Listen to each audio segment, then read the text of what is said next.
Hey everybody, this is Filter Starcraft. Welcome to episode number 3 of my Bronze to Masters series.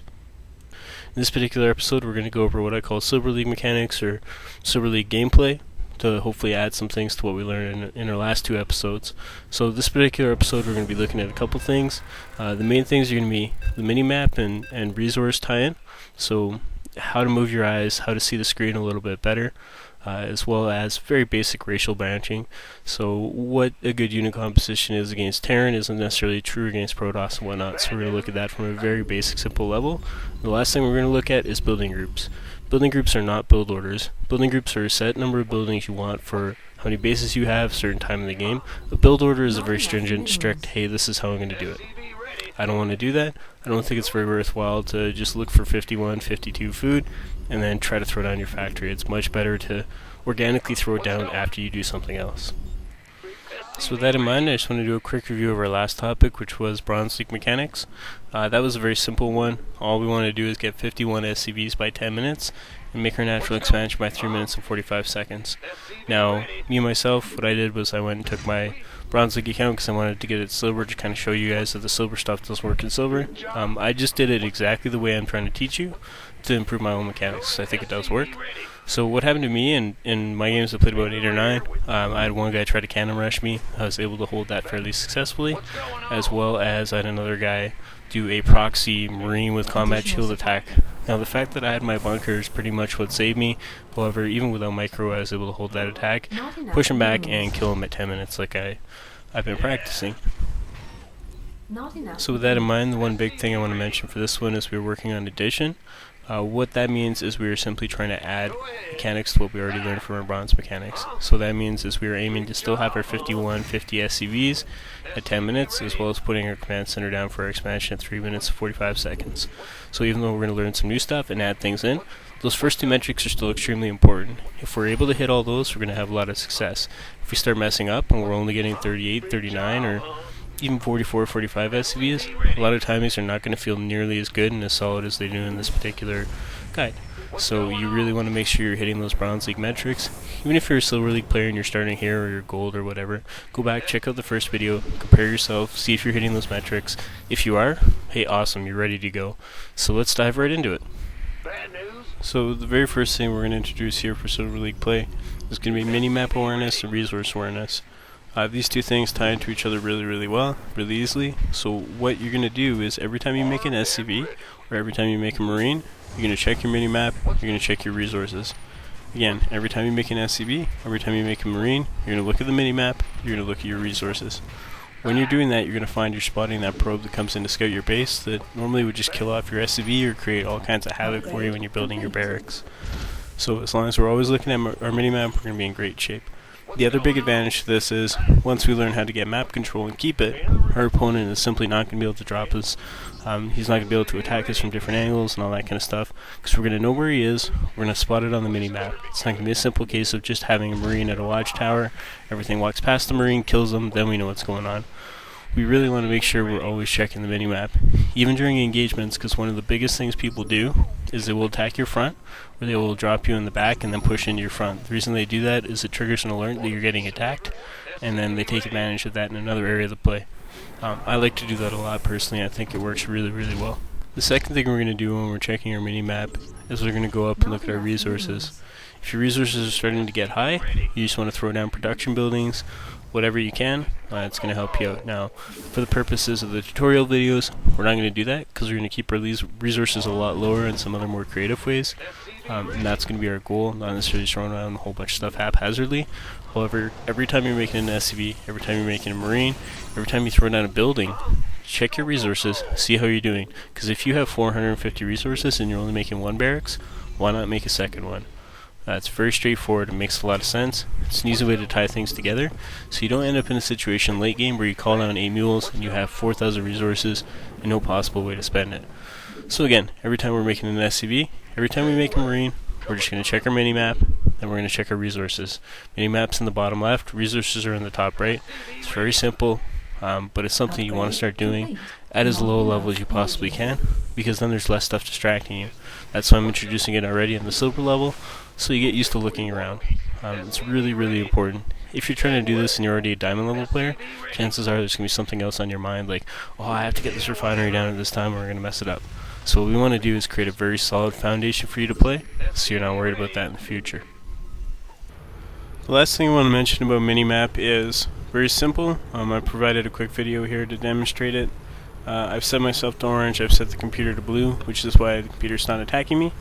The one thing you want to do is scroll all the way down here. Color units green, yellow, or red based on hostility. In 1v1 games, this is vital. So you'll see my guys are orange, you can see them here. They're all orange. As soon as I hit that button, my guys turn green, the opponent turns red. That means in every single game I play, my opponent is going to be red, I'm going to be green. This makes it very easy on your eyes because trying to find something red on the minimap, really, really simple and easy.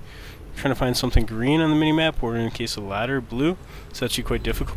The next topic I'm going to talk about is what's called building groups. Now, building groups are really, really cool because if you make a certain particular set of buildings every game, you can change up your build order a little bit and it's flexible. You don't feel like you have to throw something down at 60 food. You throw it down when you have the money for it. So if something changes the way the game plays out at the beginning, it's okay. You just get to your building groups and the game's going to play normally from there and you're going to have a lot of success.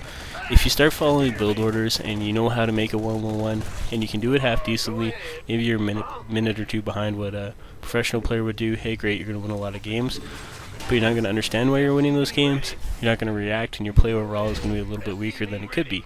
So the building group that we're going to be using for this particular tutorial video is very simple, very straightforward. It's going to be 3 barracks, and then a factory, and then a starport. From those 5 buildings, we're going to build all our units, and we're going to win all our games. Now, the one thing we are going to do when we finish that starport, if we have extra money, is get a 4th barracks and a 5th barracks, because the extra production is going to help us. We're going to have so many SBs, we're just going to have so much money, we're not going to be able to sink in on just those production facilities. Normally what you would do is take a 3rd base at some point in time and then add on those extra barracks, but because we don't know when we need to take a 3rd base yet, we're not worried about that 3rd base. We're worried about getting the extra barracks up, the extra production, so we can win some games and get better.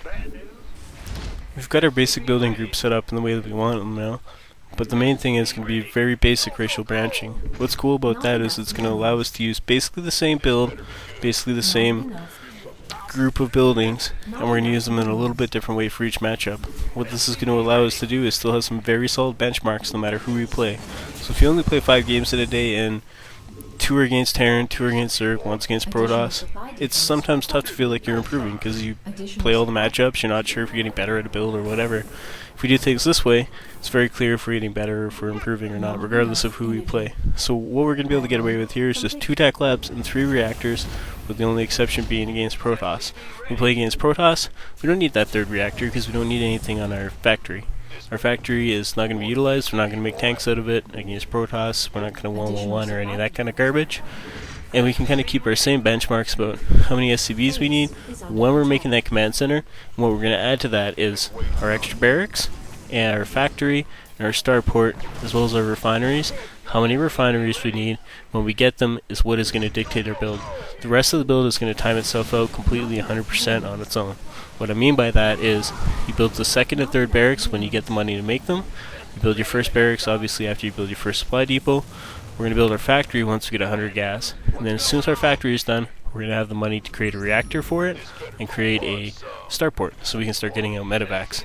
It's going to be really cool, really simple, really easy to follow. I'm going to run a quick demonstration game of it, and then we'll be done for this particular part. I'll set up some benchmarks for you so you know exactly where you should be and how you should be playing yourself.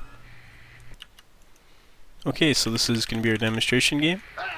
The main point of our demonstration game here is just going to be to show you how, if you're doing things properly and you're doing the things we talked about in the Bronze League games, how we're going to time out our own structures. So what I mean by our own structures timing out is things are going to be ready to be built basically on their own. We're not going to have to do any work, we're not going to have to think about timing or food or anything like that. Everything's going to come out at basically the same time every single game that we play here. So once we get to 9, we're just going to rally that over to our choke. So that's 9 food. That's really the only time there is a food because it's so early and it's the same every game, doesn't matter. The reason for that is this SCV gets there just about perfect every single time. And I went ahead and hotkeyed that SB to 1, so I have easy access to it. So it makes it easy for me to jump with just a double tap of the hotkey button. And it's going to finish. It's going to have to move around a little bit before we'll have enough money for our barracks. That's unfortunately just how Terran works these days. It used to be a little bit different. You used to be able to time everything really well. Can't so much anymore though. Alright, so that guy's building, and we're just going to make sure we're hitting our SCVs. Not enough minerals. Got our barracks on the way, which is awesome. So, very similar to last time, in the end, just making our SCVs. We're going to go ahead and make our next supply depot here. And I'm just holding shift and right clicking to pull my SCVs back. So when they're finished, they'll automatically come back. If you want to check on them so they don't finish on the other side of a wall, you can just quickly drop a depot for them. And we're getting ready to make our last SCV here and start a marine. So that's our last SCV. Both of those guys are going to come back on the right side, so I don't need to lower depot or anything like that. And as soon as this SCP is done, get that orbital up. So, queue up another marine because there's nothing else I'm going to spend any money on. As well, because my marine's about to pop out, I'm just going to go ahead and lower those two so I don't have any problems with traffic going in and out of my base. There's my marine, he's in position. And let's go send a guy to make her natural. Upgrade complete. And there we go. So he's got there, he's there a little bit early, but there's our command center. Just about perfect. So the next thing I need to make is another supply depot, which we're just going to throw here. And I'm going to need to make a bunker. So let's go ahead and start our next marine. Get this guy over here to make our bunker. Oops. A little bit of a slip up there, but I don't think it caused any problems. Alright, I got my bunker down. Pull these marines behind it. Make sure I'm not missing any SCVs. So reset the rally there. And I'm going to get to 300 here. And so I'm going to go ahead and just throw down 2 barracks. Yeah, and I'm not going to miss a marine over it. Or an SCV. So, really simple and straightforward. This command center is just about done, so we're going to pull some guys from here and just rally them on over. Now we're saving our money because we want to make sure we can make this an orbital straight away. And there we go. And the next thing we're going to do is throw down 2 gas geysers in our main. So now we can get our buildings up as we need them. And just making sure things are going smoothly, not missing SCVs. Keeping an eye on that orbital to see when it finishes. Oh, 2 barracks are done. We want to get a marine out of both of those. Upgrade and complete. There goes that. So let's start SCVs right there in the new building. And let's drag some guys over. There we go. Messed up a little bit there, not a big deal. Now I need to get 2 depots started. These are going to be really important that they finish on time. And as soon as this set of marines is done, we're going to make a tech lab and 2 reactors. Or sorry, 2 tech labs. Actually, yeah. We'll go tech lab and 2 reactors. So there's 1 reactor, there's a 2nd reactor. And we need another gas. So as soon as we drop those reactors, let's get that next gas up. SSB's ready to make more supply depots, so let's get those going. We're going to make a Marauder out of that. Always good to get an early Marauder. We're not worried about upgrades just yet. I want to get our factory down next. So, got 100 gas, let's make our factory. There it goes. And don't miss depots. And here we go. Now our money's going to start to really drop here. Make sure that's a Marauder. Now we can get stim. Again, not missing SCBs. Looks like that geyser's finished. Throw guys in gas. This factory's going to be done soon. Let's get those marines flowing. Again, don't want to be missing SCVs. Not enough minerals. Should be enough supply for now, so make one more depot and send those guys back. Let's make sure that's a Marauder, not a Marine. And we're going to throw down a starport and a reactor here. There we go. Get our Marines rolling. Let's get our starport and our factory on hotkeys here. Let's get another depot off that guy. I started to really pull ahead in supply, so just really simple adjustments. Start to slow it down.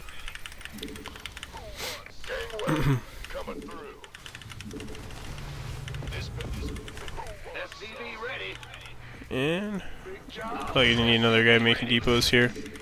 So just make sure we're dropping our mules. And there's our factory. Let's throw those guys up. Get over there. And we want to get a tech lab on our factory. Starport's making 2 medevacs. Simple. And what we're going to do here is just add on 2 more barracks. Really nice and simple. As soon as those medevacs pop out, we're going to attack here. So, queue up 2 more medevacs. Should cancel. Just go to 1 tank, get siege mode. Now we're going to attack.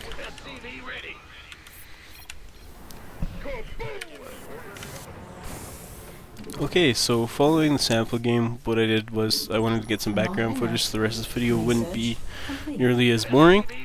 What I did when I played that game, though, is I decided to grab my gas a little bit earlier. I grabbed them before I made my second command center in orbital.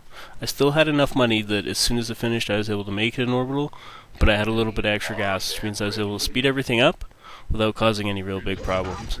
So, with that in mind, I posted quote-unquote bad benchmarks.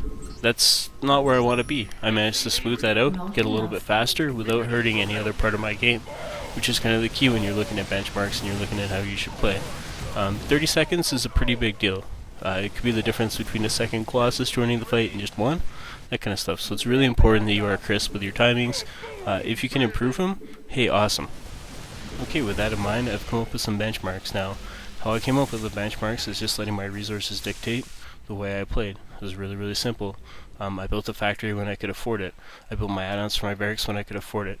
So assuming we get those 3 barracks up when we need to, what you do is, to get the add-ons for them, you just build the 2 tech labs and 1 reactor, or 2 reactors and 1 tech lab, as soon as you have the resources for all 3 at once. The reason for that is it gives you a nice number of Marines early on, so you can kind of defend if somebody attacks you with something that you're not expecting, and you're not caught with your pants down trying to make a bunch of add-ons for your buildings.